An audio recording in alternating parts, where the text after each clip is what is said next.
Hi everybody, here's a second short video.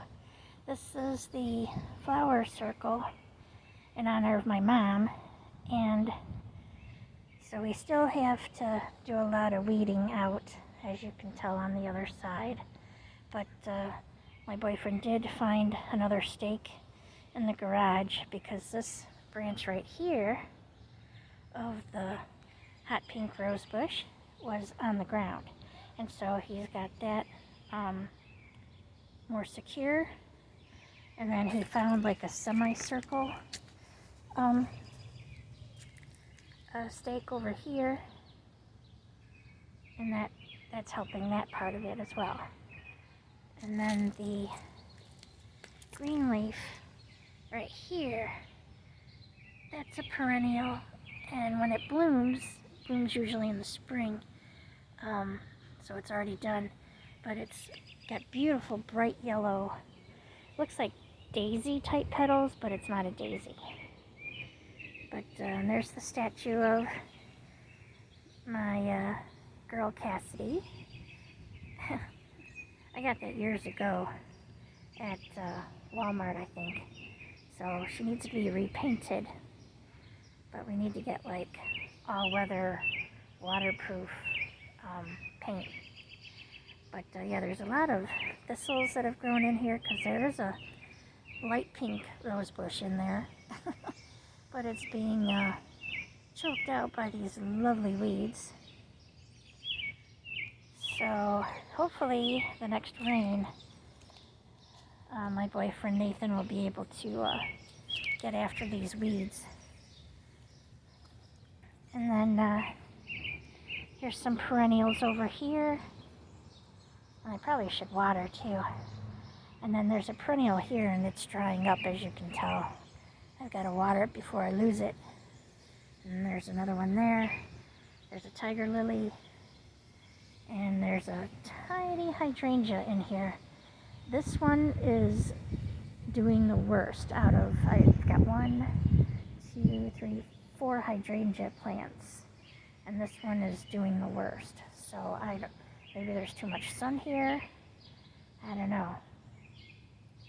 But if anybody's got any ideas on how I can help this one along, let me know.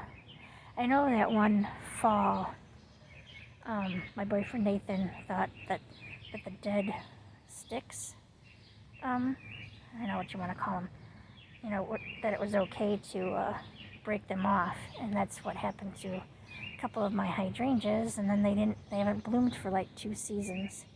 And I told him, I said, do not break those off because they are actually part of the plant. Oh, there's a bee. Shayla's gonna try to eat it though, but let me see if I can zoom in. See the bee? See the bee? It's pollinating the salvia. It likes the salvia a lot. I hope I'm pronouncing that correctly. Salvia. Look at the baby. Yeah. Oh, and the sawflies. I see a sawfly on my perennial here. I guess I'm gonna have to spray it because I don't want it to kill it. I don't know where the bee went. Oh, here it's down towards the bottom. It's going after all of the salvia. All right, she senses the bee, so let's move along. See, and this part of my grass never grows well in front of the flower circle. Never, ever, ever grows well. There's one section, which is way down here, where grass grows, partially. But, yeah. So there's this parkway tree here, and the roots go all the way to the back of my house. So it's as old as me. And what I would like to do is make this into a side driveway lane. see what's going on with that. You know, concrete costs money. So we'll have to save up for that. But as you can see, nothing really grows in this section, you know, except my flower circle. So yeah, we're gonna try to do that. Probably not until next year, because the money just isn't there right now. So, but yeah, nothing grows there except weeds, and we always see like a bunch of ant hills. So there's a lot of ants that like that area. So, yep. So, hope you all have a great day or a great evening. And, oh, and thanks again to my subscribers. I really, really appreciate it. And I'm talking kind of softly because one of my neighbors is outside and I just don't want them to overhear what I'm saying. So, come here, baby doll. Yeah. Yeah. So yeah, this part, we did put like a bunch of mulch here one year. But as you can see, it's all washed away or blown away or just broken down and it's, you know, into the ground.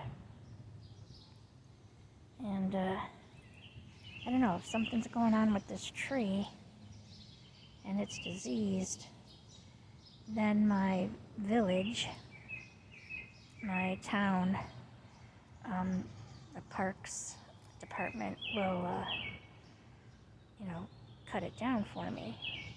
But if that's just regular fungus, they won't do anything about it. But it would be nice, and I know I'm going to get some backlash from some of my subscribers, but it would be nice if we could cut this tree down and then we can, you know, have a bigger area for a side driveway. Because years ago, my dad wanted to, you know, make that into a side driveway, especially when I was learning how to drive. But I think he did it before that even. Can't remember, but he was told no by the permit department. And there's other houses in my subdivision, and I've taken pictures of them and I wrote down the addresses, and they all have, you know, side concrete driveways all the way to the back of their house. There's one particular house that has a side driveway, and they also have it on the side of their house where the Nicor gas meter is in their air conditioner unit, and they have a 2-car garage also back there. So it's like, why were they able to get the permit for that and get that done? And my dad was told no. And I think my next door neighbor had something to do with that, because at the time she was a village trustee. And she was a village trustee here, oh gosh, it's gonna be 25, 30 years. And she also managed one of the townhouse complexes here. And she was very good friends with the mayor at that time. And we think that she, you know, persuaded, we'll use that nice term, to tell the permit guy, don't let them get a side driveway. So it's like, thanks a lot. Don't eat that. No. Yeah, see, there's lots of bare spots by this parkway tree too. And the roots are very well established. And they did come, the village did this sidewalk here because the roots of this tree was cracking and making the sidewalk uneven.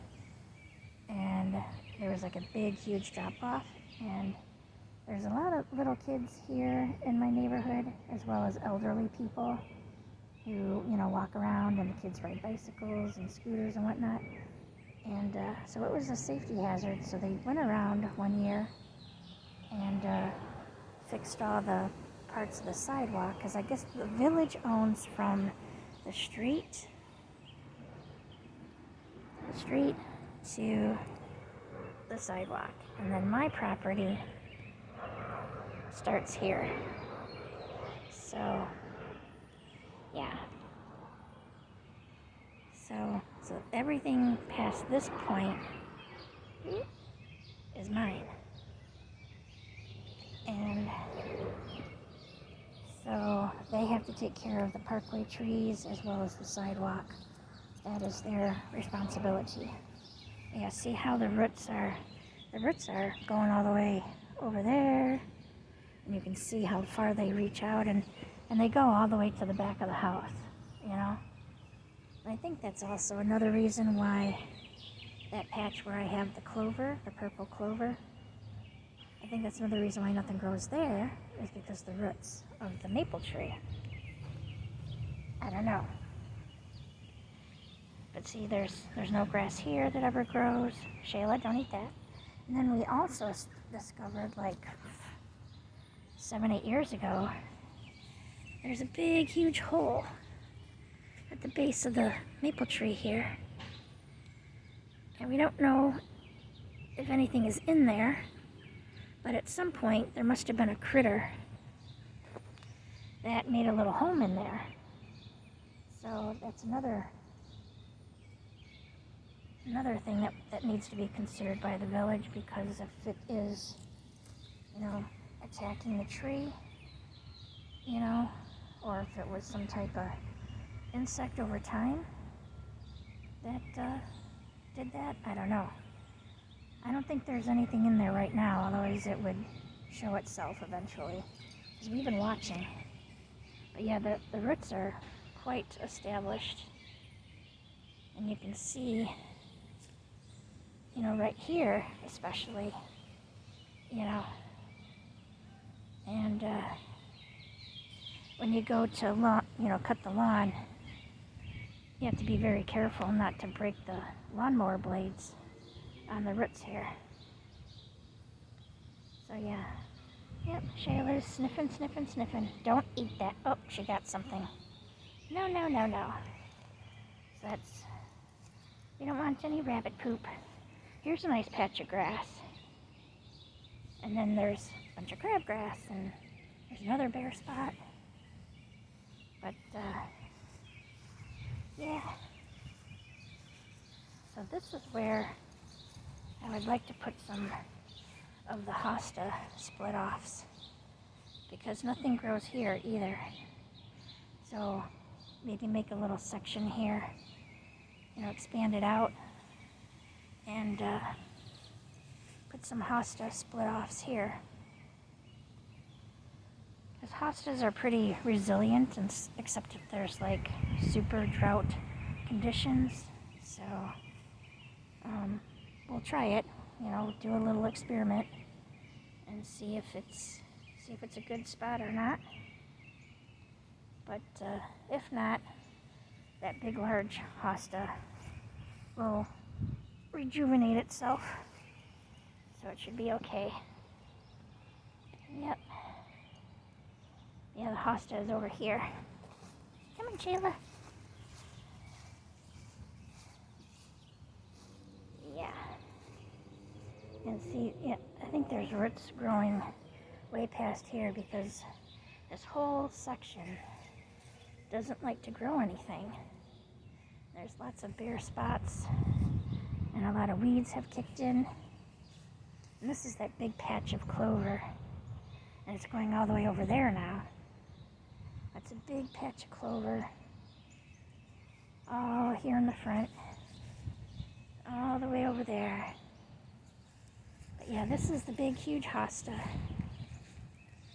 and it's kind of crowding out this hydrangea here, although it does give it some shade. Oh no, something is eating the hosta leaf.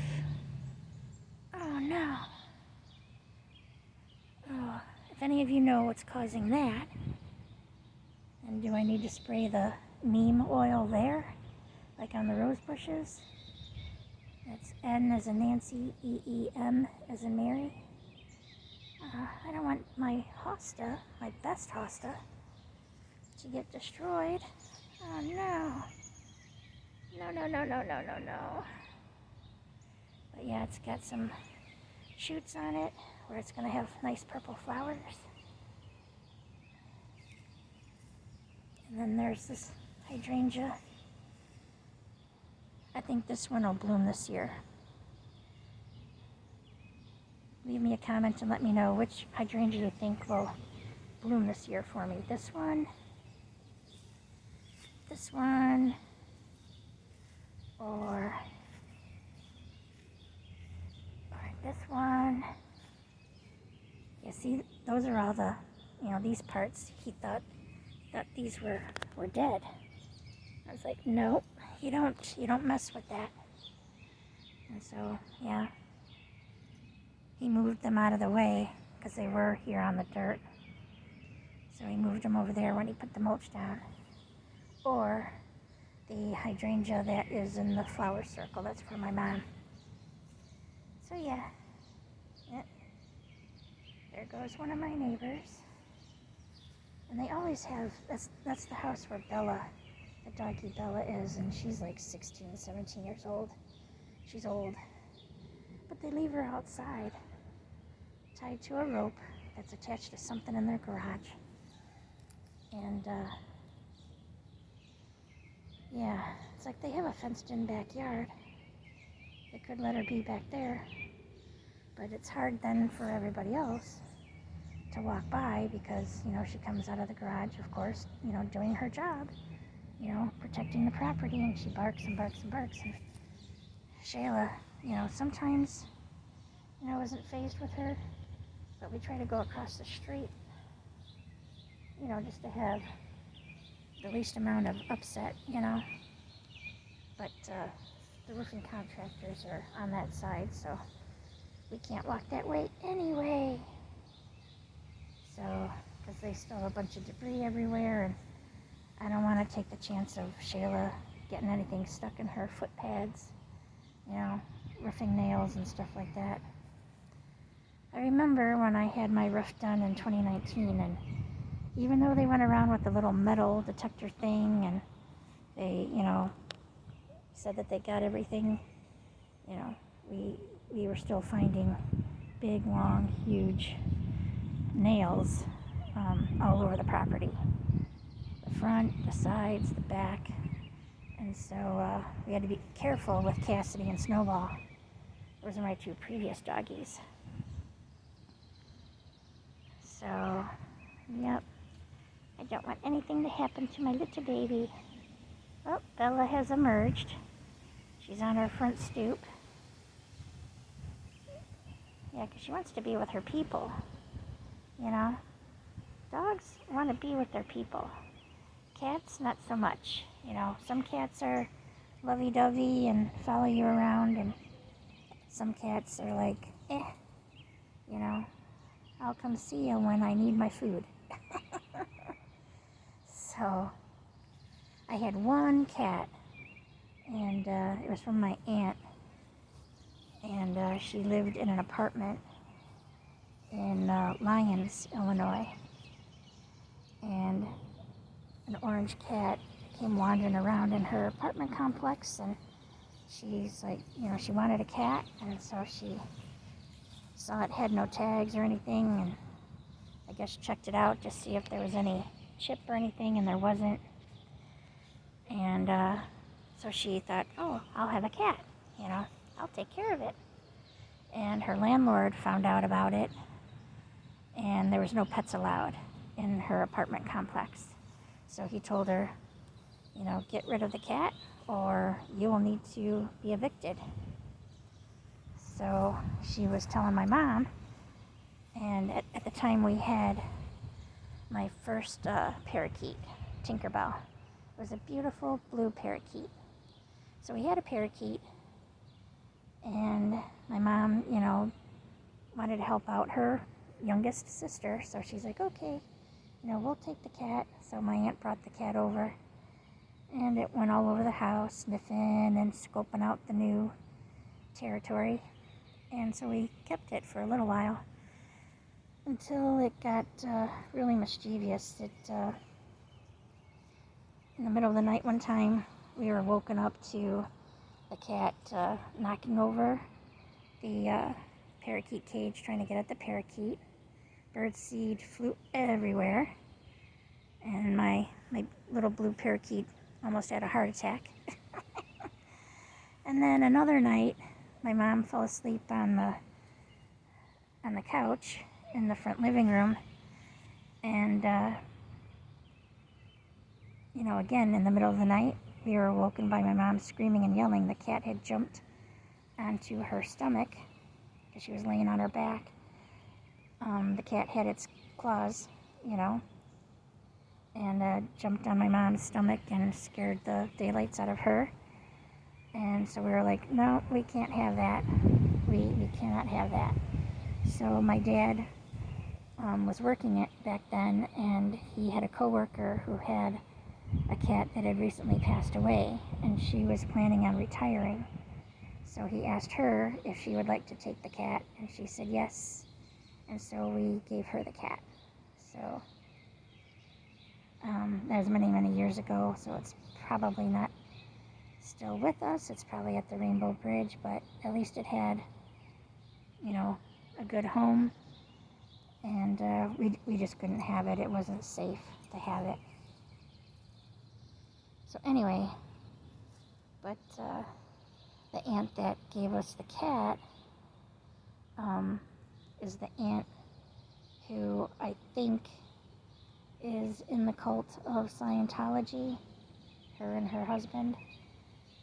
And the reason why I say that is because back in 1987, 88, in her house in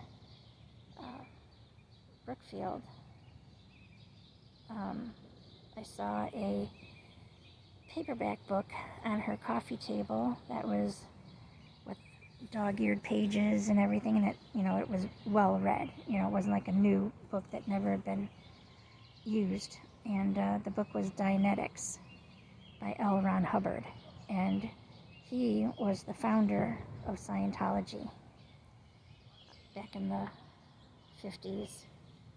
And and then after him was David Miscavige, and he's the current leader of the cult. And so anyway, here comes this maroon car again. Who is this? I gotta see who this is. Who is that?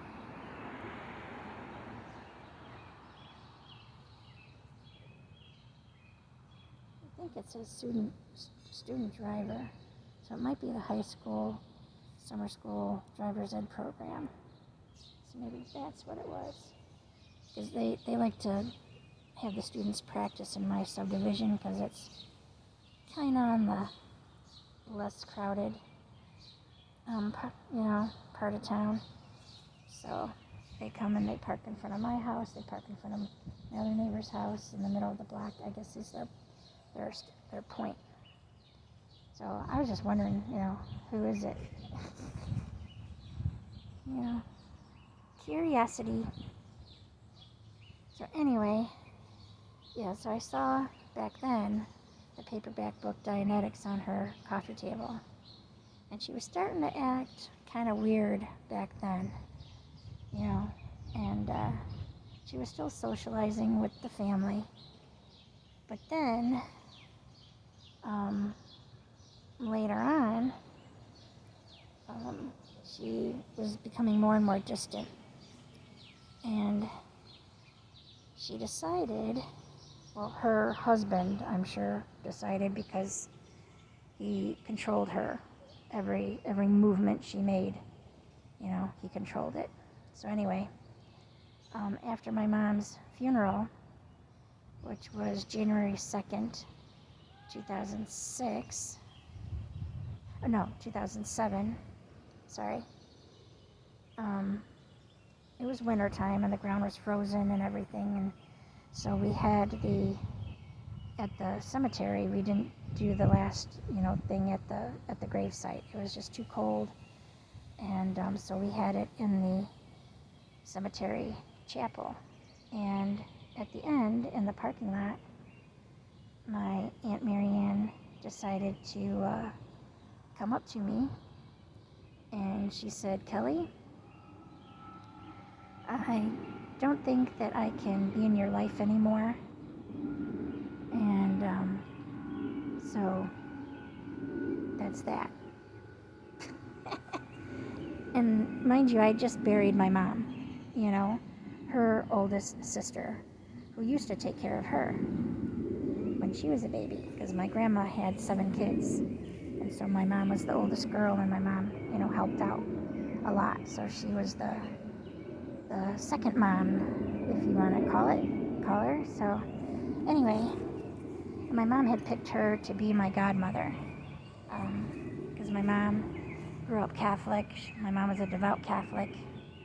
My dad was a fallen away Catholic. He didn't go to Mass, but my mom and I did. But anyway, so it was like kind of a blow. And my neighbors who had, driven me, because at the time, right before that, I had my left ankle surgery, because I had a torn tendon and a bone spur, and I couldn't wait to have the surgery, because my Aunt Marianne, as well as a couple other of her siblings, said, "Why do you have to have the surgery now?" Well, my foot, per the orthopedic surgeon, said that my foot was hanging by a thread, and if I didn't have the surgery right away, I could lose all motion in the foot. So I had the surgery, and so I was in this, walking boot, and so anyway, my neighbors took me to the cemetery because, they knew my mom, they liked my mom, and we were on good terms at that point. That's Bella's owners. So anyway, so yeah, they heard what my Aunt Marianne had said, and she, abruptly turned around, arm in arm with her husband, my uncle, and they walked away. Then, say about 4 or 5 years later, I was like, wondering, what's going on. So I called her one afternoon, before her kids got home from school. And I asked her, I said, would you still like to be family? And there was no hesitation in her voice. She said abruptly, no, and hung up on me. So I was like, okay, whatever. So I haven't talked to her since. And she used to visit my Aunt Jean.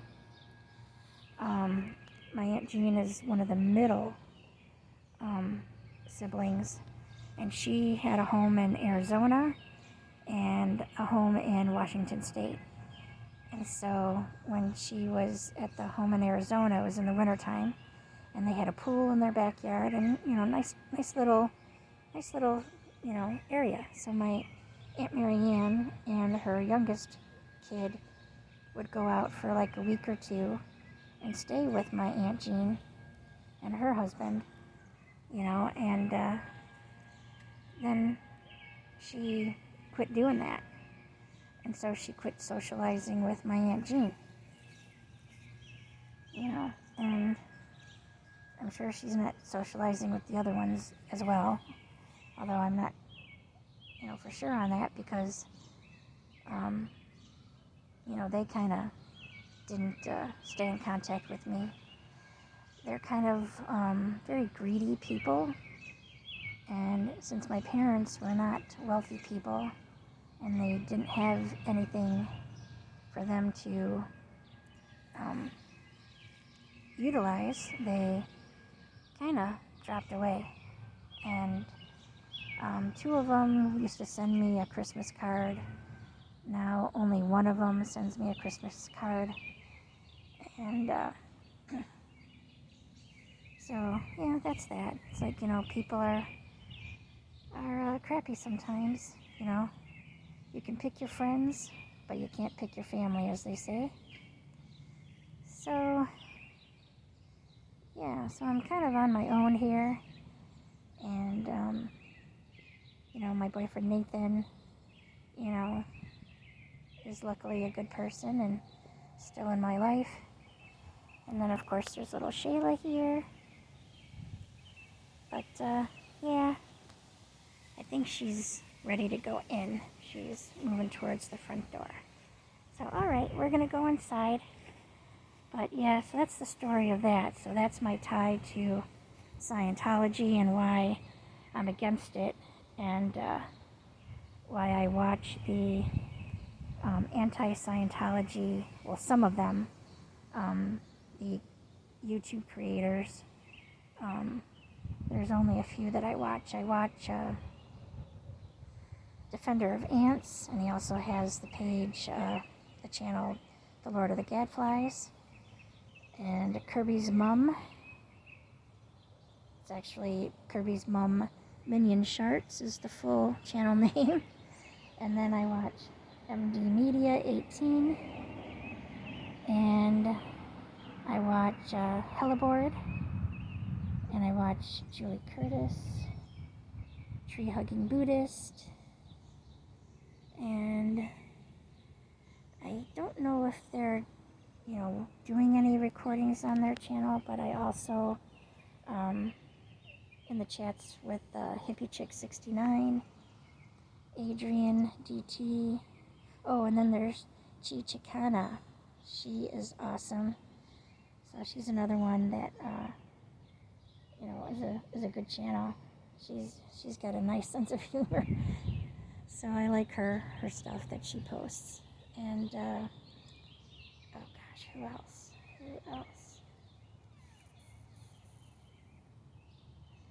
Again, if I'm forgetting anybody, I'm so sorry. But I've been meaning to just sit down one day when I'm in a, in a chat and in a live stream. I forget to sit down and write down the channel names of the ones that I watch, or are good people. So sorry if I'm forgetting anybody. But yeah, Shayla wants to go in. She's probably thirsty because she ate her breakfast before we went out. So, all right. Hope everybody has a great day or a great night. And thank you for subscribing. And if you haven't already subscribed and you're watching this video, if you would please be so kind to subscribe to my channel. Like my videos, watch my videos. I haven't learned how to go live yet. One of these days I will figure out how to do that. It wasn't letting me. I was hitting the plus sign at the bottom of the screen, and it was, it's supposed to let you live stream then, and it would only let me do 15 seconds, and then it would cut off. So I don't know what's up with that. But again, if anybody has any advice about that, please let me know, and then I will do a live stream. So, but it's nice and quiet right now, except for occasional noise from the roofing guys, but they're pretty much done, down the way. And then I'm supposed to be getting my new roof the last week of June or first week of July is what he said. So we shall see. And after the new roof is on, then I can contact the solar panel guy, and his company then will put the solar panels on my roof. So that will be awesome. They wanted to do it on April 1st. And it was like, wait a minute, we've had 3 major hailstorms and heavy downpours and gusty winds over 60 miles per hour. In some spots there was tornadoes that were spotted, and I think a couple actually touched down and did a lot of damage. So it's like we need to make sure that the roof is stable before we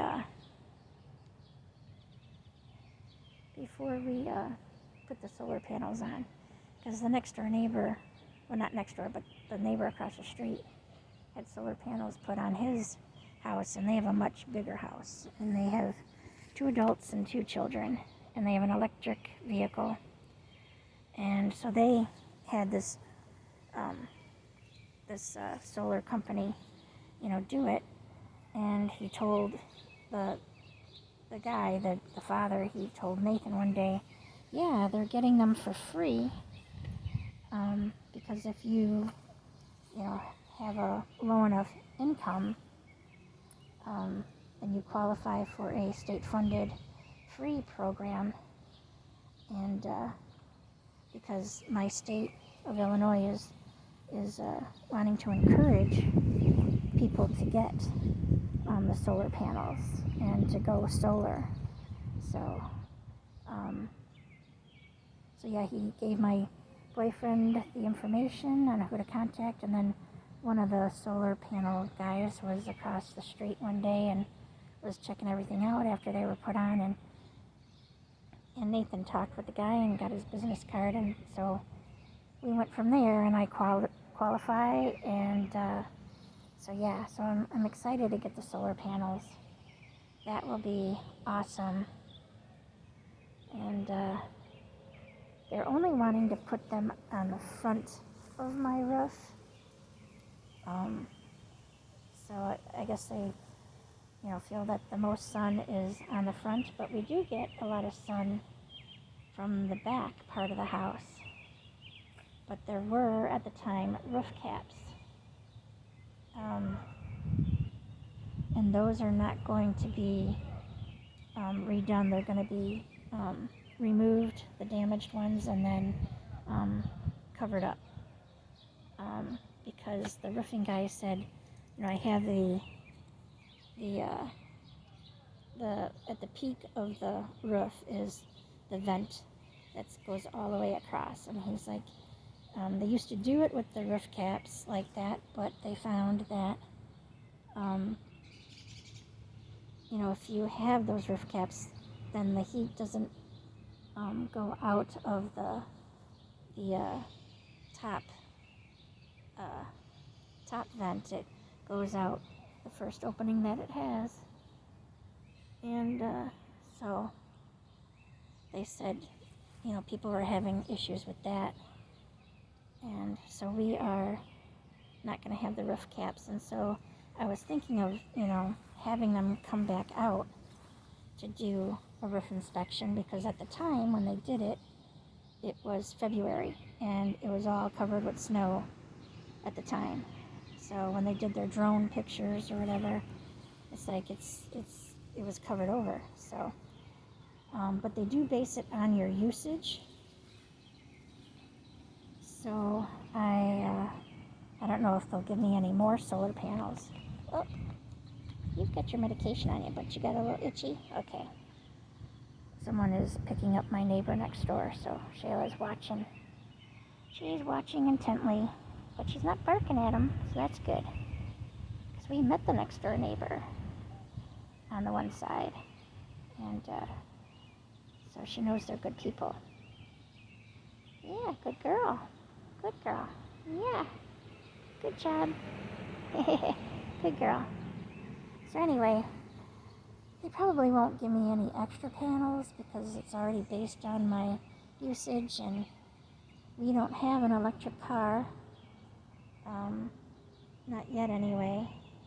Probably won't have one until it comes time for my car.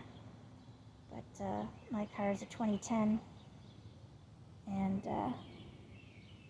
and I don't really go anywhere, so I don't have a lot of mileage. I think I just broke 40,000 miles on my car. So yeah, it's quite laughable. But anyway, and I, keep up with the oil changes and tire rotations and all that jazz, so we keep up with that. But Nathan has a 07 Pontiac Vibe, which he keeps spending more and more money on it because, you know, things keep breaking on it. And I said, well, when it gets to the point where the cost of repairs is more than what the car is worth, you gotta make a serious decision. And he just doesn't want to part with it yet. But last year, when the threat of the tariffs were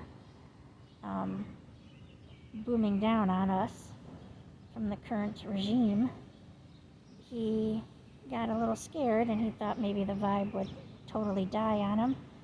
So, and he wanted to do Uber Eats, so you have to have reliable transportation for that. So he went and got a Toyota Corolla Cross. So it's a really nice car, but he just is not willing to part with the Pontiac Vibe. Now mind you, the Pontiac Vibe does not have working air conditioning. The heat works, but the air conditioning has not worked for 4 years. So when he, needs air conditioning, and there were already a couple nights when he had to have AC, he used the new, it's a smaller SUV, it's not a big huge one, it's a medium size. So he used the new car when he needed the AC, and when he doesn't need the air conditioning, then he uses the Vibe. So, yeah. So, but hopefully, I hope and he likes the gas mileage that he gets on the Vibe. And it has the back hatchback that has a big, huge space for his mom's walker. His mom is going to be 83 in August, and she has a walker. And he's taken her to some doctor appointments in the new car, and he wasn't careful, and her walker wheels scraped inside the new SUV. So, all right, everybody, we're going to end here. Wipe your paws. Yeah. And then this is my citronella incense stick, so hopefully we don't have too many mosquitoes. So we're going to end here. Oh, no.